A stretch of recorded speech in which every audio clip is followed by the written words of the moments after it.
Hey everybody, welcome back to another exciting episode of the Stash Report from the Stash Project. This is part 1 of 2 of our catch-up videos. Not catch-up like we put on a burger, but rather the catching up of April because of various things to do with work and life and going down NL East and everything else. We really didn't get a chance to do any Friday videos throughout the month, so we're going to cover everything that came out in 2 different videos. One will be domestic, one will be import, and we will get you all caught up, and then we'll be back to regular schedule this weekend with being live and up to date. So this is going to be our domestic roundup, as it were, for the month of April. There were about 7-8 kits that were released between round 2 and Revell. And first of all, we want to announce the biggest, newest Stash edition in a long time. Hello, my name is Smoke, and I am a precocious puppy that wants no part of being on this camera. Yes, so we now have a hobby dog. He's a charcoal lab. He's about 9 weeks, so of course he's everything you'd ever want in a handful plus. Hi, yes. Oh, he's just everything is something to chew right now. Fortunately, he can't get down in the basement yet. All right, thank you, sir. Go chase the cats. So let's see what we're at here. We could talk about one sort of new domestic kit, as it were, in the sense of, we talked about in the May compilation video that we did at the beginning of the month, that the 280ZX Turbo was not a sure thing in the sense of it being on the announcement list. Well, it is now. So that's going to have the vintage 1980s box art from like the AMT Lesney era. Obviously not without the Matchbox branding and licensing. And we have to, any pauses will be me punting the dog out from underneath all the cables and everything. He's chewing my wife's laptop and stuff. Everything is teeth right now. And so that, like I said, that's coming back out. If you've had that kit in the past, either from the original 1980s kit, or I believe it was boxed back in the early 1990s, one of those, the real car on the box things that AMT Ertl did before the Racing Champions buyout, it's going to be the same kit. New decals, but otherwise, you know what to expect there. So, let's talk about what came out in the month of April. For the domestic side of things, there were 3 kits from Revell, and there were, like I said, a total of, I'm looking here, what do we got? 6 kits. So it was 9, not 8. Excuse me. From Revell, we've got 3 kits, and they are the reissue of the Mazda RX7 2-in-1. This is the old 1/44 scale monogram tooling of the first gen Mazda RX7 from, I believe it was 1979 or 1980, 81. Somewhere in that 3-year range is when this thing was branded originally. The kit this time is a 2-in-1 in the sense that it comes with all of the flares and parts to make the Cafe Racer. People who are old enough to remember this kit when it was new will recall that when Monogram made this, it was 2 separate kits, with the factory stock being 1 box and the Cafe Racer being a different one. The only complaint, if you want to call it that, it's sort of a very weak criticism considering what I see a lot of online in the first place, is the fact that this kit only comes with a narrow set of like street tires for the factory stock version. It doesn't have any kind of racing tires for the Cafe Racer, which people were complaining makes the tires look goofy under the fenders. I say it's a weak criticism because, like I said, it's 2 separate kits at one point in time. There's no telling where the tire tool went that the Cafe Racer had. I'm thinking it was a shared tire tool between a bunch of different things in the late 70s and early 80s in terms of these sort of SCCA-style racers they did with a whole bunch of kits at the time. Remember, everything had flares in the late 70s and early 80s. So where that tire tooling is, who knows? Whose was it? Was it Revell's? Was it Monogram's? Was it Revell of Germany's? Does it exist anymore? And like I said, what is the one thing you see everybody always say when they buy any model kit anymore? It's always, well, we'll replace the wheels and tires anyway. So I don't understand why, if you're going to replace the wheels and tires anyway, it matters to you what size the wheels and tires are in the sense of this, particular Cafe Racer version. If you don't have a set of slightly wider, race slicks somewhere in your parts box, The other Revell domestic reissue, or this past month would be the 69 Corvette Yenko. This is a reissue of the venerable 69 Corvette that came out back again in the early mid-1990s. I think I'll say it was 1993, 94, somewhere in that bracket. I still have to this day, because I broke the suspension on it, trying to put the front suspension on as a child, but I kept the kit for some reason. I have one of the misprint boxes. You may recall when these kits first came out, they were 429s and rather than 427s on the box. This was most recently reissued with a California Wheels tie-in, and this kit appears to be basically the Baldwin Motion California Wheels kit with the factory stock hubcaps, factory hood, and the newly tooled package shelf, but little luggage rack. There's the word I'm looking for. The little luggage rack that's on the trunk. Now, this car in this yellow that's on the box art represents a specific one-of-one car that they have found and proven is an actual sold-through Yenko Corvette. The Corvettes that Yenko did weren't the style like Baldwin Motion and the Yenkos you'd think about, where they were documented and they were wild, stage this, group that, whatever. Yenko was the Corvette basically retailer, if you will, for the Pittsburgh area. So they sold thousands of Corvettes through the years, and they don't have specific documentations on their regular Yenko Corvettes because they were just a Corvette that was sold by Yenko rather than it being some big, to-do. But they found this one. It still has its Yenko dealer stickers on it and stuff like that, and so there's a few new decals in this kit as well that represent that. You, of course, could do whatever you want to with it, but, again, if you're building the Yenko Corvette, it's going to be this yellow one because it specifically replicates one specific car. The last kit that's coming out of Revell in April, and it's probably just gotten into hobby shops here recently because of the distribution way that Revell of Germany does things, is the U.S. distribution of the McLaren 570S. So this was finally available here in the United States. Been available in Europe since right after Christmas. I really don't know what the huge lead time was with this. Usually, Revell of Germany kits that are reissued in the United States, as it were, officially distributed by Hobbico in the United States, seem to go about 45 days after the European release, which should have had this come out in late January or so. But be that as it may, it's out there now. There are several wheel sets for it from Plamos. We've showed a couple of them on the last Inside the Stash.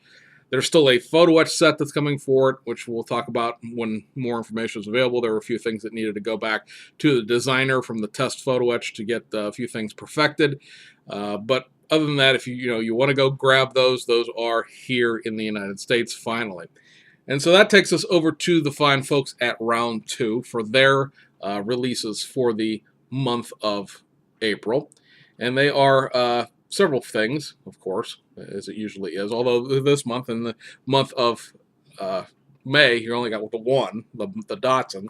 So MPC up first, and I'm sort of sitting here looking off camera because I'm scrolling for the picture of it. There it is the CocaCola vending machine. This is a reissue of the venerable vending machine. It's been out a number of times since the original issue, usually with a generic style soda tie-in. There's no real name. It's just pop or soda on the side.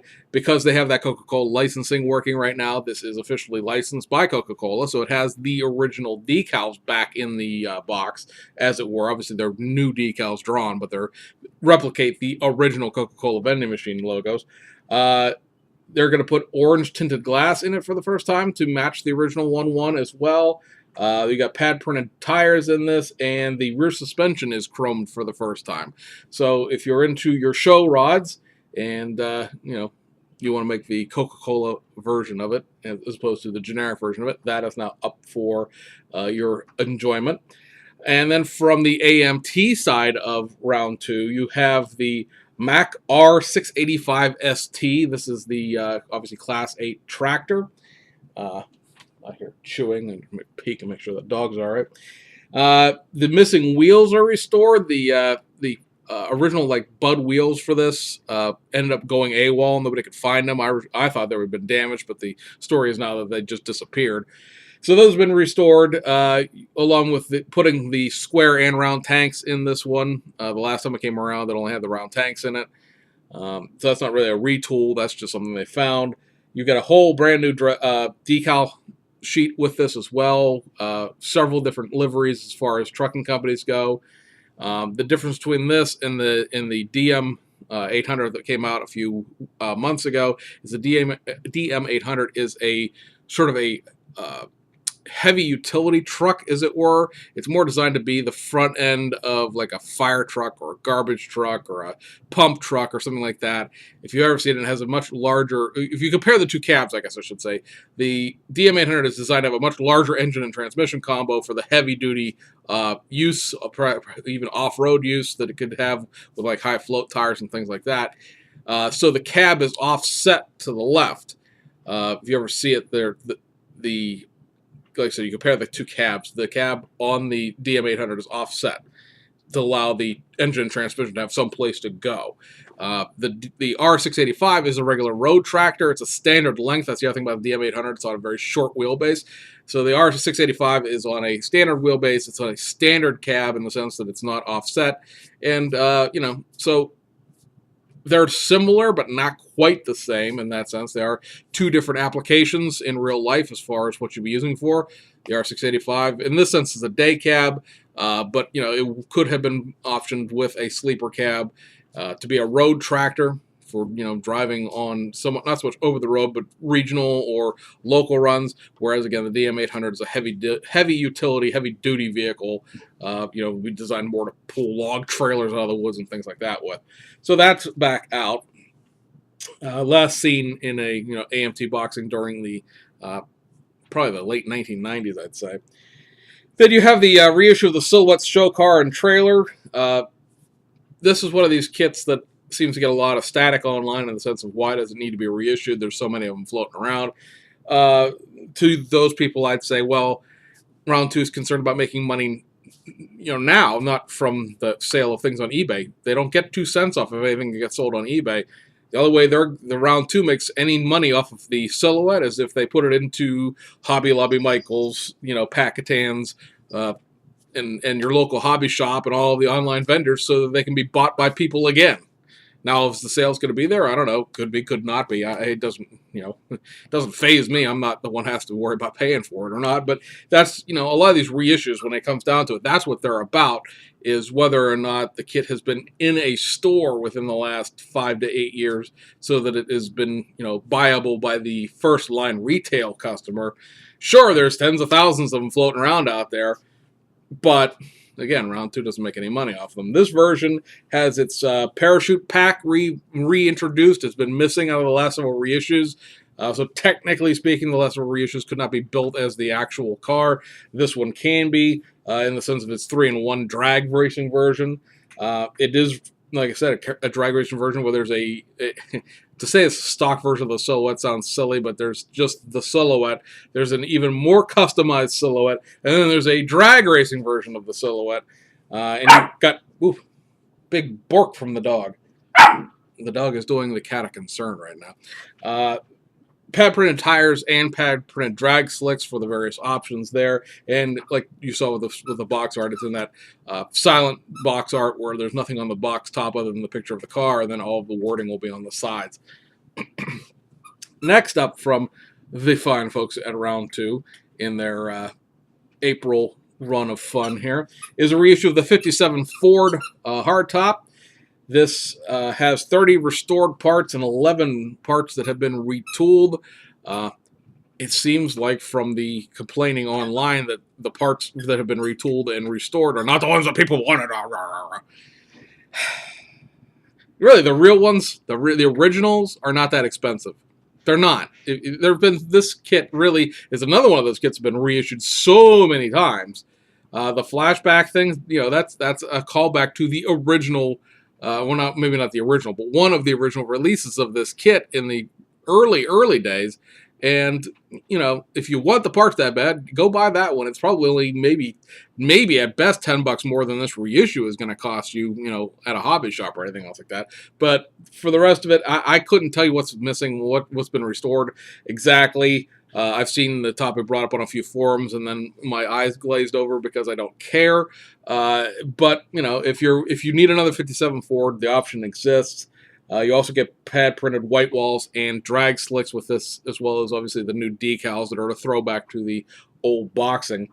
You also have a reissue this month of the Volkswagen Superbug Gasser. This is a sort of more stockish looking Beetle than the Streetle Beetle that has the whole 1944 tie-in. This has the actual real hood and all that stuff.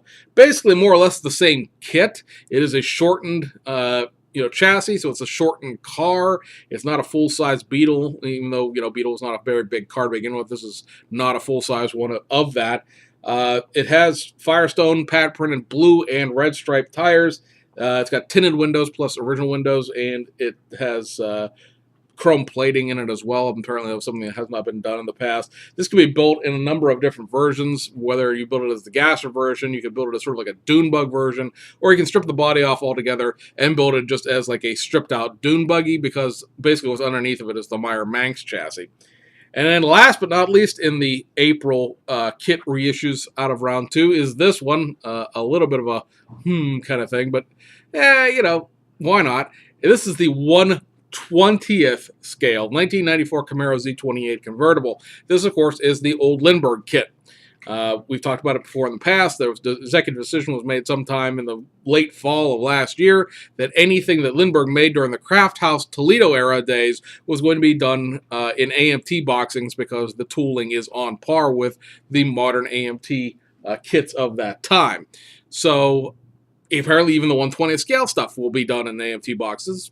And I see the point in that. Let's separate the Lindbergh name for the 1990s kits from these kits, because they tend to be pretty nice kits, or at least on par with anything else that was being made in 1994. Whereas, of course, a lot of people still associate Lindbergh, mainly due to the fact that Ollie's seems to blow Lindbergh kits out of the water every 6 months or so with some really, really crappy and justifiably, you know, bad kits. Ollie's right now is having another one of these fire sales where they're selling off a whole bunch of stuff. And while there are some Revell stuff, there's supposed to be some round 2 stuff. I have yet to find any round 2 stuff at any of my local Ollie's. I have found a bunch of Revell stuff. There's still a whole bunch of pre-round 2 era Lindbergh stuff floating around. My 2 local Ollie's have a whole S-load of planes and boats and all sorts of goofy stuff that I didn't even know Lindbergh made. And they're still selling the 31 Bugatti Royales, and they're still trying to move the 64 Dodges, that's not a bad kit, but you know, by now the decals in it are ancient and probably aren't worth a shit. Pardon my friend. And I saw a bunch of the Crown Vics, the pre-painted Crown Vics. It's just like, you know, I don't know who Ollie's would sell something to. They're like they're the people that buy old stuff. But seriously, if you haven't sold the Crown Vics by now, you ain't never selling a Crown Vics, because round 2's reissued the Crown Vics a couple of times. They're on their own now. There's so many of them floating around out there, and nobody wants the pre-painted ones in the first place because they just want the white bodies. If you're somebody who makes police car customs. First of all, it's kind of hard to make a 95 through 90. Well, actually, those kits specifically are 96, 97 Crown Vics because of the steering wheel. But if you're willing to overlook the steering wheel or reshape it or replace it with like the steering wheel out of a 92 Mustang, so it has the square airbag rather than the rounder, more oval one, it's kind of hard to build 95 to 97 custom police cars anymore because there are none really in service anymore. And you would want white ones to, custom paint however you want to custom paint it. And the pre-paint ones were, I understand the idea behind them. They're snap-tie kits. You sell them to kids. It'd be great. It'd be fantastic. But nobody cared when they came out because there were so many of the Ohio State Highway Patrol gray ones and Orange County Fire white ones that nobody needed anymore to begin with. But be that as it may, I don't even know what the tangent about Lindbergh was about, other than the fact, like I said, they're trying to remove the stigma of the Lindbergh name from those Craft House era tools. We'll see how well that works. And last but not least, before we peel on out of here for this video, is some stuff from Playmos that deals with domestic kits. So there are a number of little bits and pieces. Cats, dogs. people come running at my computer stuff. I get a little nervous. This is the brake detail set for basically two things. One will be the Z28. When the big Z28 trans kit comes out for the Revell 2010 Camaro, these will be the brakes that are in that trans kit. They're selling them separately as well because these brakes are also the same brakes that were used on the C6 era ZR1 Corvette, which of course will be your 2010 Corvette from Revell. The dogs and cats are going around the house. This is fantastic. So you got a whole bunch of photo etch here, resin brakes. The little smaller photo etch there is for your brake pads, as it were. Remember, this is like brake pads that fit into the resin brake calipers. You got the resin, obviously the resin discs with photo etch faces for them. It's quite a quite a set of brakes, as it were. And like I said, being sold separately because it will also fit the Corvette. Speaking of the Corvette, they also made a photo etch set for the Corvette ZR1 Z6 itself. So if you wanted to go in that direction where you don't want to replace the brakes entirely, but you just want to put some photo etch on the brake faces, some mesh grills, pedal sets and things like that, along with the metal transfers and things like that, that would be what this set will get you here. This right here would be the, I want to say the 60th anniversary striping package.